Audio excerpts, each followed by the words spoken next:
So Tracy Wistrom, we're here to talk today about some of his real estate investing endeavors and how he's worked with us in those, and just tell us a little bit about yourself, like where you come from, Sure.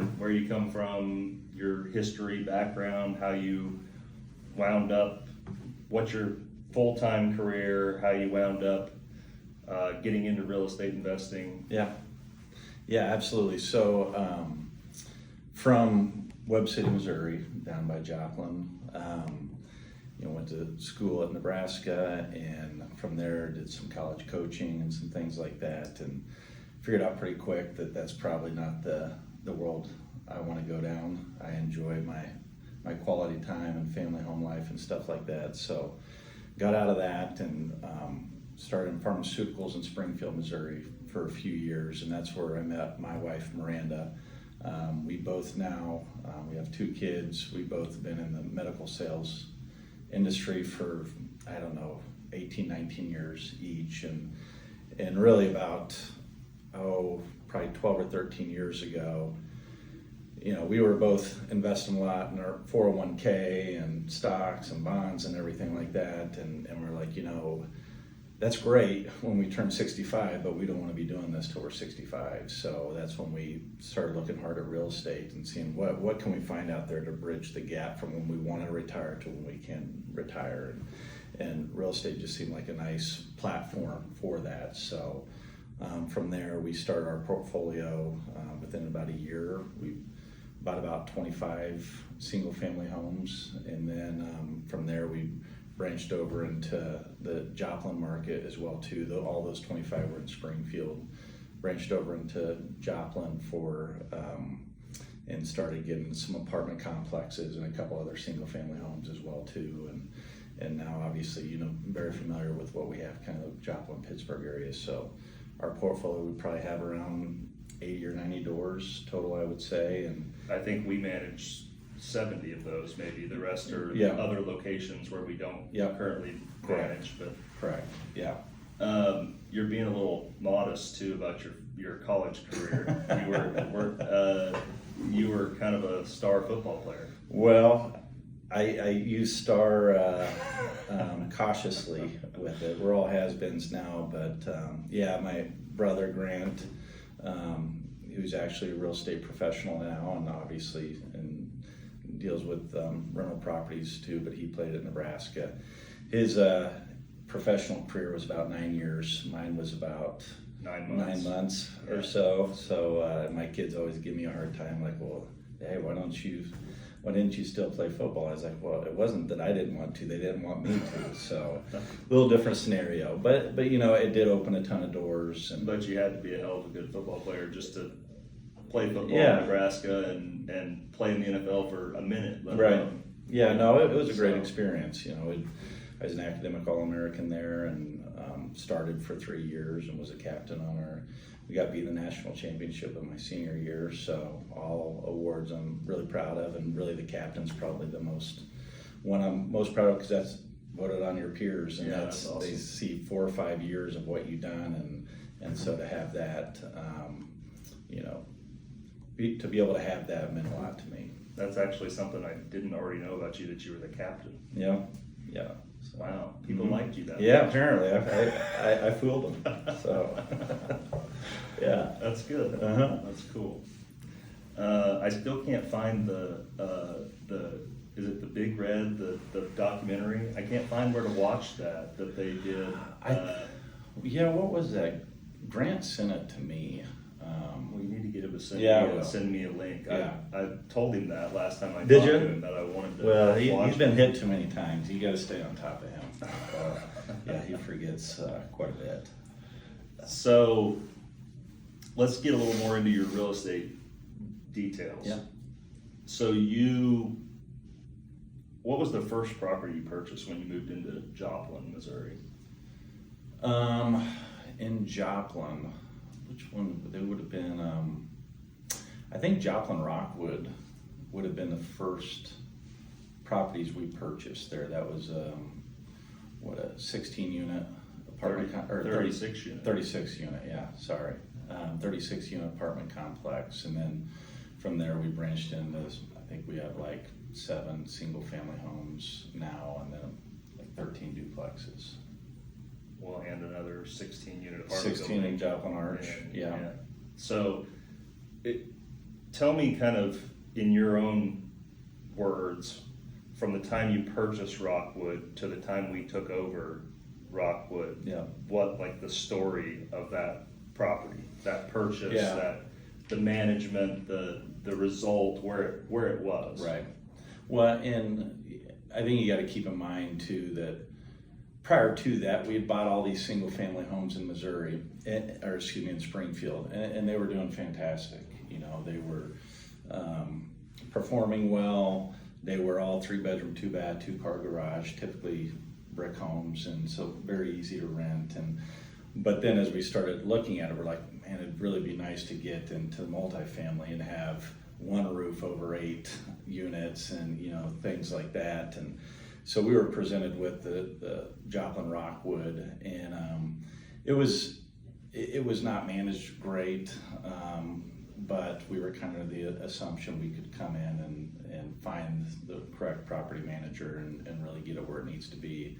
And it was just, to be candid, it was a disaster. I mean, the place was, as we dove into it, a lot of the tenants weren't paying rent, and those that were, it was hit and miss on how and when they paid the rent. As we kind of peeled back the onion a little bit and started seeing there were so many things that needed to be done with this apartment complex, and to the point where we were ready to throw our hands up in the air. And, you know, we had one property manager, and we found a different property manager and thinking we'd get things turned around then, and it just didn't happen. And at that point, we were just wanting to get out of it and get our money back. You know, it was kind of where. So how many property managers did you have, like when you, from the time you bought it until we came into the picture? You all were the 3rd property management company to come in. So, and really, we were ready to sell at that point prior to meeting you, and luckily, a real estate agent introduced us together, and we actually did list it for a while. Well, it was listed during a lot of the period that we first started taking over, and then I think you took it off for a while. Yeah. So I don't know if you probably don't know all the like metrics and details as well as I do from when we took it over to where it went out. Yeah. But which is a good thing, I would hope you think, from a client perspective, that you don't have to know all that stuff. No doubt. Just gets hands off. Kind of handled. Right. Yes, absolutely. So there was 36 total units there. The day we took over, which was probably 2 years after you bought it, 3 years after you bought it, and you had right. 2 property managers. I don't remember what your timeline for Yeah. buying it, but this was 2020 when we got involved. And of the 36 units, there was 16 empty, Yeah. and they were not in rentable condition. That's right. I mean, they were very torn up, dirty, stuff piled in them. Like Right. some of them needed gutted completely. They were not livable apartments. And when we bought it, it was full. When we bought it initially, prior to you all taking it over, that's when we're like, hey, you know, there's rents not market, you know, they're not a market that still has a lot of potential here. But then, as you said, by the time you got there, it was more than 50% vacancy with it. And the outside had kind of deteriorated from a poor tenant pool, you know, sort of mismanagement by your property managers that you had hired. You know, the exterior was just littered with trash and, you know, just not looking the way that you would get a good person to want to make that their home. Yeah. Right. Also, when we took over, there was $20,000 in delinquent rent that you were owed. Right. And, you know, I know just because I'm not, my team really oversaw the day-to-day of this turnaround, but I watch what's happening, and I help you with the upfront plan and the structure and look at the data. And I know that in about a 6-month period of time, we evicted 5 or 6 more people. Right. We gave you a whole kind of plan and budget and scope of work of what needed to be done to get the property in a condition where we could get good tenants to want to live in the homes. Right. I think that was around $100,000, construction budget to get those 16 units back up and going and get some exterior cleanup and a few minor, like a trash enclosure and a fence and a few things outside Right. going. But at that point, I think we had that total delinquent rent down to about $6,000 from $20,000. So we actually collected about $14,000 back and got some judgments for some more against a few of the tenants that we evicted. And I'd say it was probably 9 months in that we had it 100% full. Yep. And of those 20 units that we had released in that time period, the average rents were more like $700 a month. Yeah. And I think when we started, they were about $550 a So month. I'd say 550. And then maybe you held it for another 6 months or so after that, and then you didn't have it on the market at that time, but I had a buyer, somebody who was looking for multifamily in Joplin,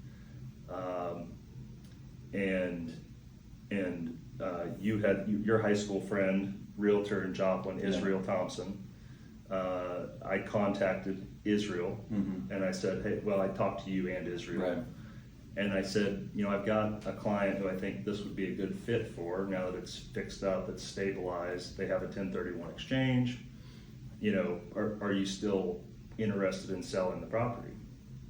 And just for context, previously you'd had it listed for, I think, 1.7 million. Yeah, that sounds better. I was For gonna say sale? 1.65, right around in there. What did you end up selling it for? Yeah, so to your point, we weren't planning on selling it. I mean, it was performing, it was going well, and that's when Israel reached out, and you did as well, and have a buyer. And I'm like, well, we're not interested. And they're like, they needed 1031. Just what would you take? I was like, well, what are they willing to pay? And I think they were at 2.3 or something like that. And we said, well, we'll take 2.5 for it, and that's where we closed at 2.5 on that property. So yeah, so from 1.65 to about 2.5 in a year. Yeah, a year or less. I would say, yeah. So, and this is obviously I'm biased, but that shows you the difference of like a property management company that has good systems and good processes and good operations, and like a realtor who does property management on the side, which is kind of the typical thing out there in the market.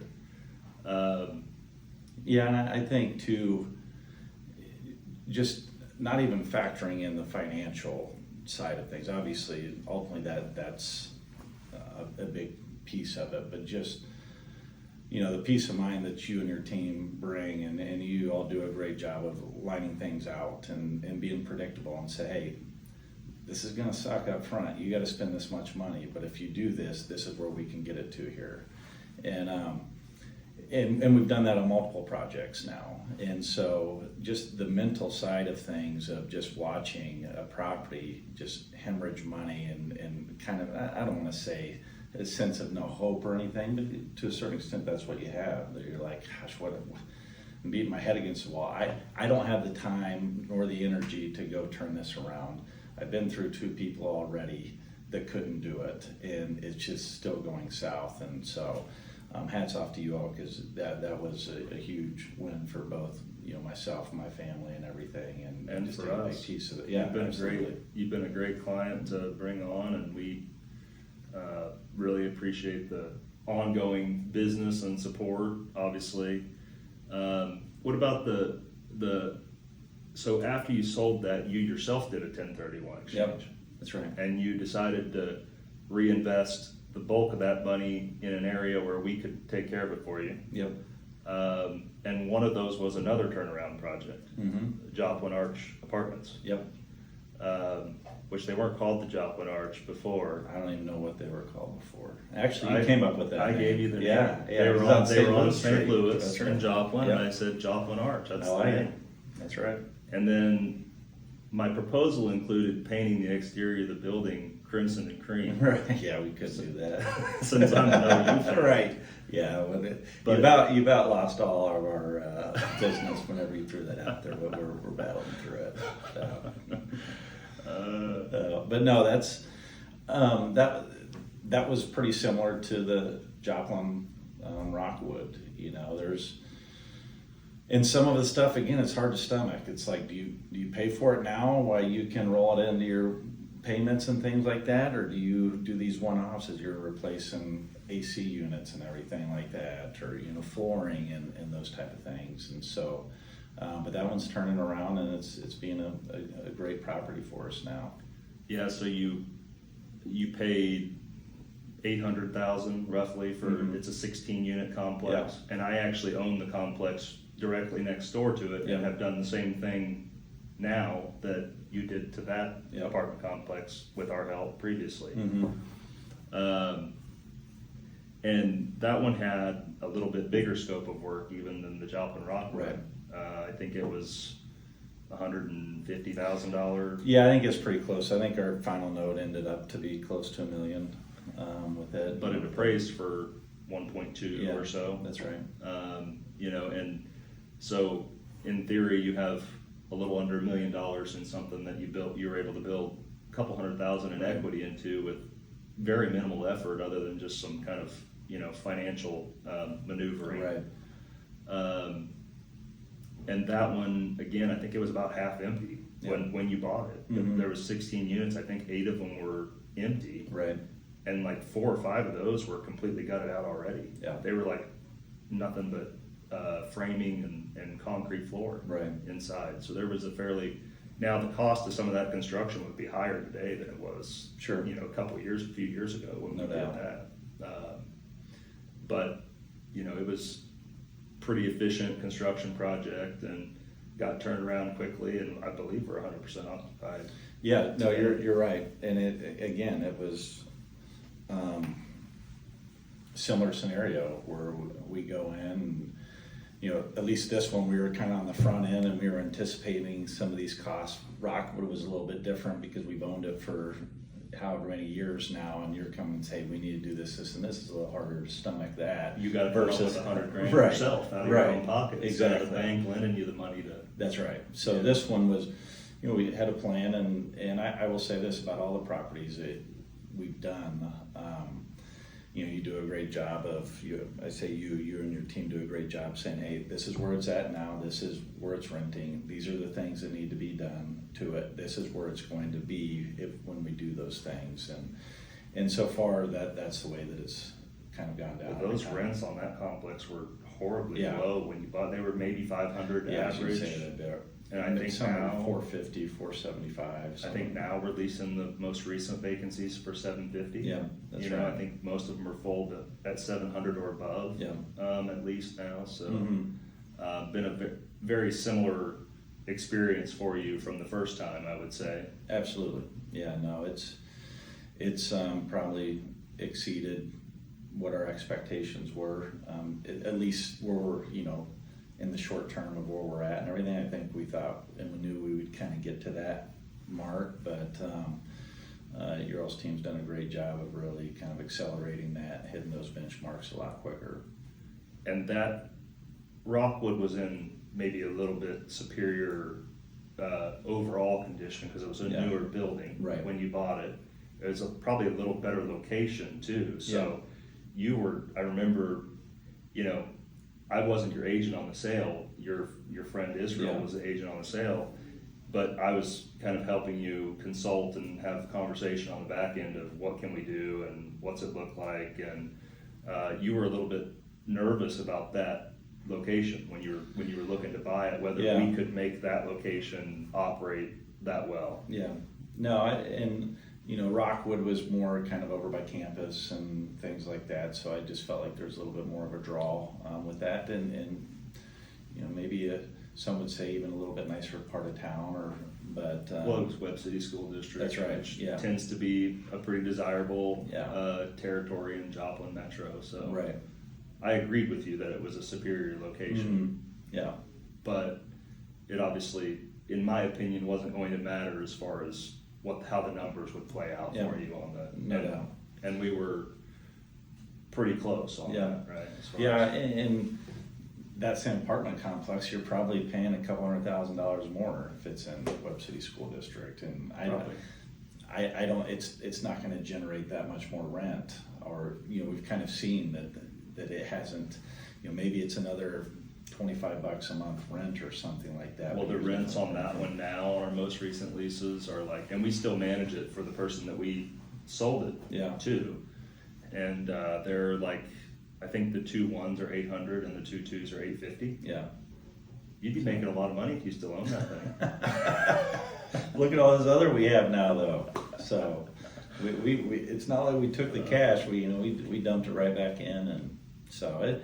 And you got a nice package of 26 units in Pittsburgh out of the deal That's too. right. With it's 13 duplexes, 4 sites, right? So Yep. 4 sites on 13 duplexes on 4 sites, kind of scattered around.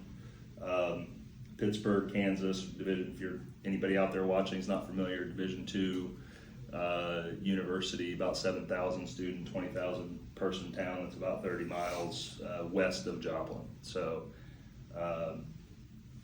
But those needed some capital improvement items when you bought them, Right. but that was not a big turnaround project. We'd been managing those for almost a decade, I think, Right. before you bought them.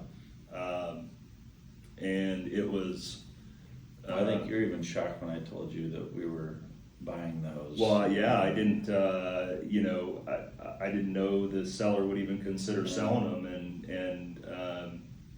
they got the lead and had them under contract. And he called me and said, "I'm thinking about buying these that you're managing. What do you think about it?" And I was like, "Well, I'm a little surprised." I was a little, surprised because I didn't even know that. Right.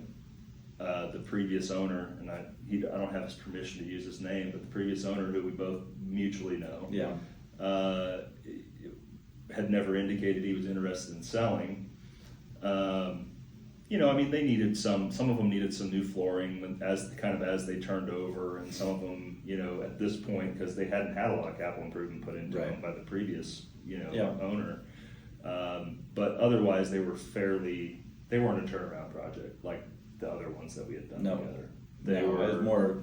I wouldn't call it a turnkey, but definitely more of a turnkey than the other projects. Yeah, and you had some older HVAC units and things like that. Yeah. As they have gone out, you've had to, replace. But in general, those have been a pretty hands-off, simple Yeah. transition. Yeah. So, I know you have a desire to continue to grow your real estate portfolio, and we just did another deal together. Yeah. Duplex. First new construction. Right. Now, I know you've bought new construction, right? Yeah. But you haven't actually gone through the process of you're financing the new you're buying the lot, you're financing the new construction, you're going to be involved in, at least like approving and making payments as we go along as our team builds that duplex for you. We're just getting into it, so I can't ask you about how Sure. that's going or what the experience has been like very much. But Right. we've done it enough that I kind of know how it's going to go for you. I mean, I've done it enough for myself. We haven't Right. really been doing it for a bunch of other clients, but I've built them enough myself that I think you'll really like that end result as well. Yeah, I mean, we're excited about that, and I think it's kind of an evolution as you become more invested in real estate. Initially you're like looking for these value add opportunities and some of those things that are great, but they come with their headaches as well too, and the unknowns down the road. And as we get a little bit more tenured, I think we'd really like to start investing more of those newer, not as much CapEx involved, a lot more predictability involved with it. And so I think that that's really the direction we'll want to go moving forward. That because you blink, and next thing you know, a house that you bought that was 30 years old, now it's 45 years old, and you're like, whoa, where did time fly? You gotta put money back in. That's right. So Yeah. that's kind of where we're at, I feel like, with ours, and that's why I think this duplex fits great in that portfolio, and hopefully many more. I agree with you, the new construction's good, but when you buy it like that and you pay retail, Yeah. it's not as good as what this deal's gonna be. Right. Because, the ones that we've built and have in progress right now, that are identical plans to this, they've all appraised for between 290 and 360,000, depending on location, lot size, etc. Whereas the construction cost has been more like $230,000 or $40,000, depending on site work and things like that. Now, obviously, you have to carry some debt service for a 6-month period of time until it's completed and can be rented. But this is another strategy where you and I and our team working together is building equity, without having to necessarily write a check, for the full amount to acquire that equity. Whereas when you go buy one that's already great, it's sitting on the market maybe, or it's through a builder, and you're paying them where they're trying to make money on building it. Right. You pay for that equity. Yeah. If you buy a $200,000 house, you write a $40,000 check to pay for, and you have $40,000 of equity. Yeah.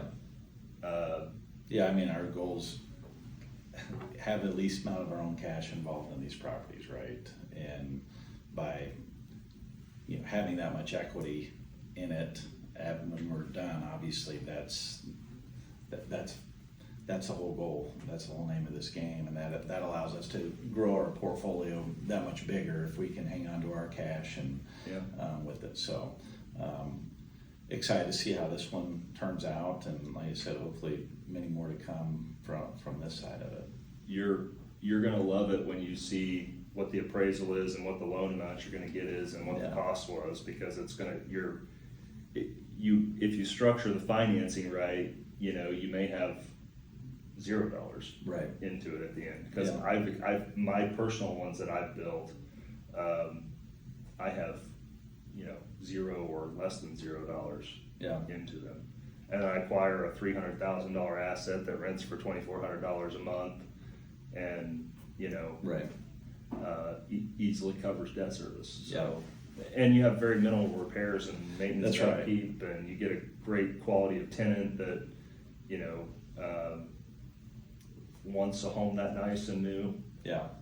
And it's going to be good. You're going to be asking me for more lots here in a few months. I wouldn't surprise me one bit. And at least that's our goal. That's why I told you at the beginning we got into real estate, right? Is to bridge that gap from when we want to retire to when we can, when we're cashing our 401ks or whatever the case might be. And having newer properties provides that predictability to be able to do that. For depending on all these homes that are 40, 50, 60 years old, at some point that starts to catch up with you a little bit. So ideally we want to stay, and don't get me wrong, we still have a lot of those, and they're great properties. It's just, don't be surprised if you say, hey, you got to spend $12,000 on this roof, or $6,000 on this HVAC, or the hot water heater went out, or whatever. And so we're excited to kind of have that predictability that these duplexes will bring.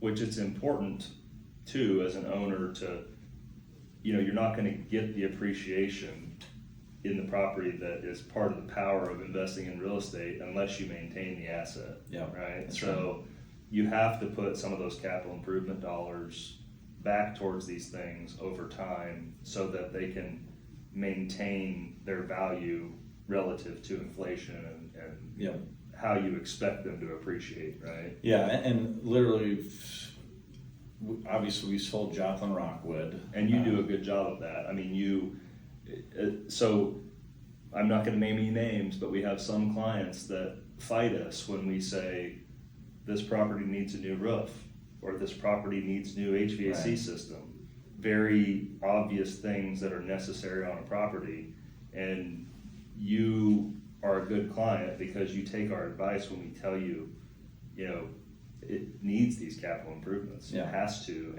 and that's really to keep good tenants in there.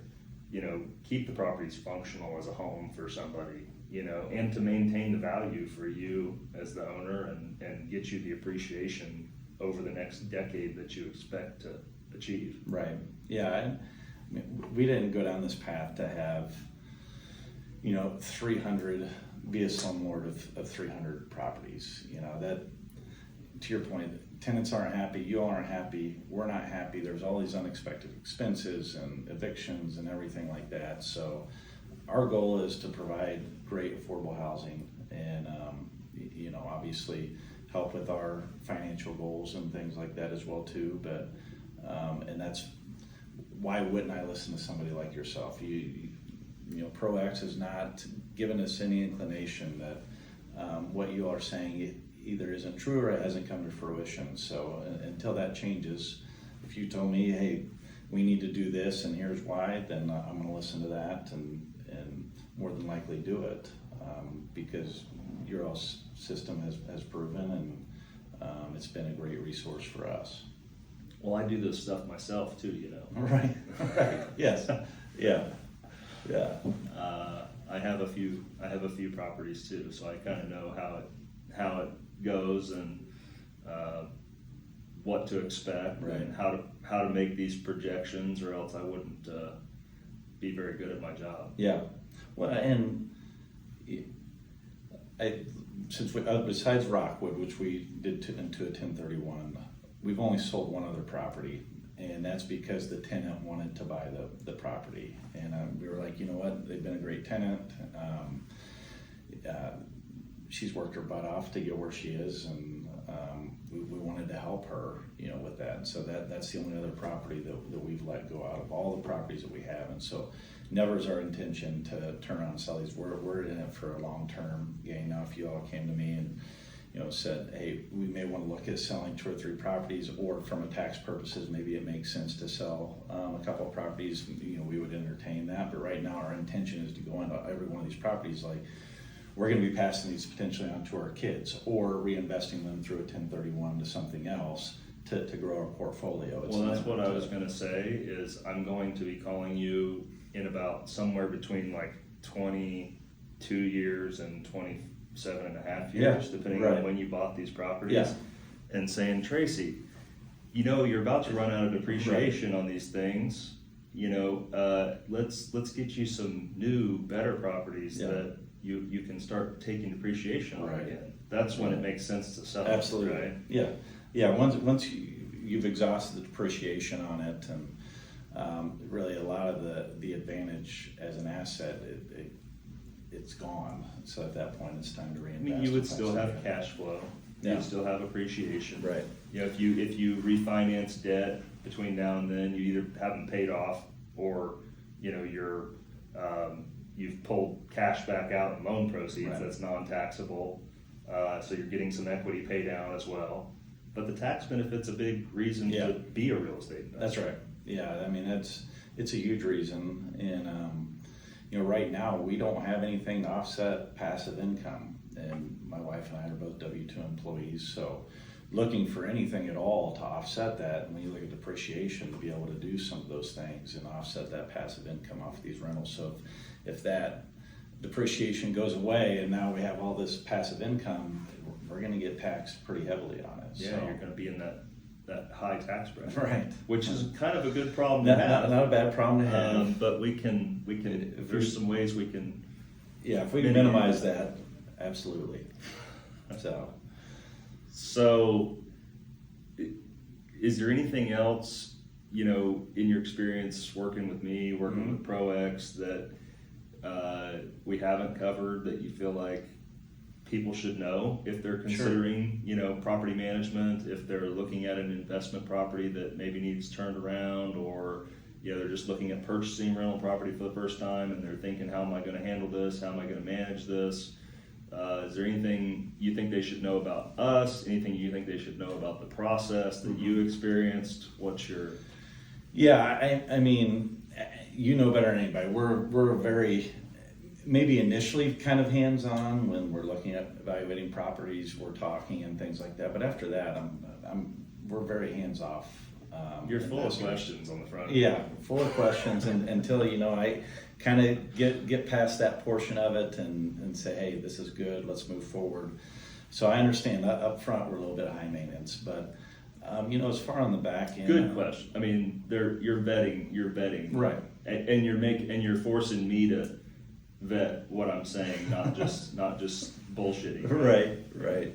Well, it's like I couldn't even tell you where the majority of our rentals are right now, if I'm to be perfectly candid. And whether that's wrong or not, I don't know. But it's also the power that it shows that we trust in you and your team that we're okay not understanding that, because it's not real relevant for us. If you tell us, hey, this is a good property, but these things need to be done, we're going to do those things. I'm not going to go there and check and make sure the windows were replaced or, there was a new HVAC unit. I don't need to do those things. And it's reassuring because, we live in Kansas City. Majority of our properties are in Southwest Missouri or Southeast Kansas. So I'm not going to be 2 hours away for you to go. That's right. Yeah. So, you all do a great job of that. As far as like the management process, something that we've started implementing with your all's team is kind of a biannual review of properties, because that's one thing as a hands-off investor, you don't have a good grasp on, am I renting at market, or do we have some ability to increase here, or is there some CapEx coming up that I need to start planning for? When you're hands-off, you don't really have access or knowledge of those things. So we started doing that biannual meeting, and man, it's just been eye-opener for me, and it just gives a great lens into our full portfolio, to the point where I've now mentioned it to the property management company that does ours in Springfield, and we're starting to implement some of those as well too, because not only does it help me, I think that it helps. We need it for operational. That's right. It makes it more efficient so that we all get on the same page, and now for every little decision for the next quarter or the next 6 months, or whatever the time period between those meetings is, like, we know what our operating authorization is. Yep. And that's not to say that if there's a big something that comes up, like a one-off expense that we weren't planning for, during that meeting, we're going to call you and communicate and get approval. If there's an eviction or something comes up, that, it throws off some part of that plan, you're going to get communication around that. But for the most part, it cuts down on the weekly communication that we have to be successful. Right. And it makes, I used to do that for all of our clients, basically myself. And it got to a point where I couldn't do it all myself anymore for, 250 people. Yeah. And you're a big client, and we've been actively involved in deals together. So we've communicated quite a bit. But it had gotten to a point where that wasn't the case with all of my clients. Right. So we decided we needed to sort of systematize that process of making sure we're optimizing clients' portfolios over over an extended period of time. Because if we didn't, it could get to where, like, we were behind market rents a little bit. Right. Or, maybe there was some capital improvement stuff that, should have been addressed a year ago that wasn't. Right.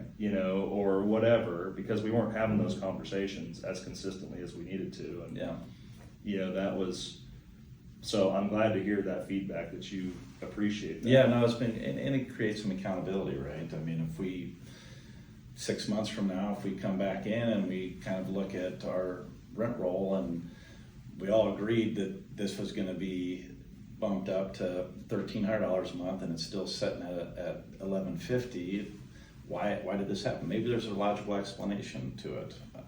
But if not, then, hey, this is kind of what we talked about. So when you're a hands-off investor like we are, it's nice to be able to have that checks and balance side of it, because without it, we don't have any, right? Yeah. I don't know what market rent is in Pittsburgh, Kansas for a 2-bedroom, 1-bath duplex, but I can talk to somebody at ProX and we can kind of set a goal. Maybe we said, hey, we didn't want to bump it up $150 because we were going to lose that tenant. And the turnover, the make rate Costs is going to money. be expensive. So it's a we balance. just did $75, and that's perfect. I get it. Great. Yeah. So those conversations have been great, and again, really gives somebody that is not real hands-on to the day-to-day a good visual on where you're at and where you see it going in the future.